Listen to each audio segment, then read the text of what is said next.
Hey guys, it's your own boy, the one oi Great Dane, back with day 183 Star Drop opening. So let's see what we got. Rare. Starting another rare. 50 coins. Rare. Still rare. Another 50 coins. Epic. And an epic. Hey, okay. Spike thumbs up pins. Pretty decent haul. Let's see what we have for 2 daily freebies here. We have 10 pair points. And 15 coins. I think the most triggering thing about there being 2 daily freebies is that obviously one is locked if you don't get the ball pass, but you can actually see, I saw this in a Reddit post essentially, as you can see what the second daily freebie is, and it really must suck if you can see that it's a jackpot and you can't claim it. So my question to you guys is, do you think people should be able to see what the second daily freebie is, because it's so triggering?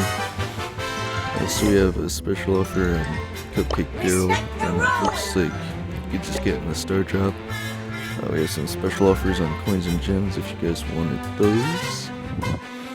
So, yeah, I don't think anything too significant has changed since yesterday. I'm making some pretty significant progress with the kit here. You are stuck Got with him up to me. 800 trophies at silver 3.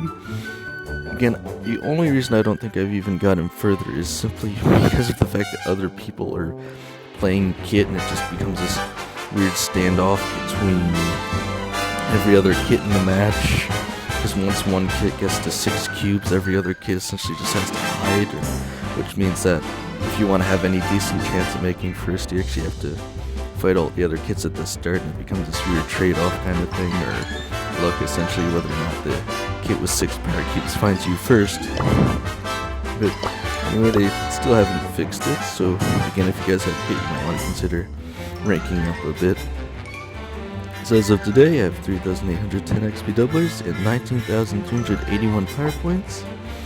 So again, let me know what you guys are thinking about Kit, Solo Showdown, or really any other mode. Again, he just seems to be really a really good brawler right now. I don't want to say overpowered, because again, if you play him right, he's very good, but if you play him very poorly, he's pretty it all just depends.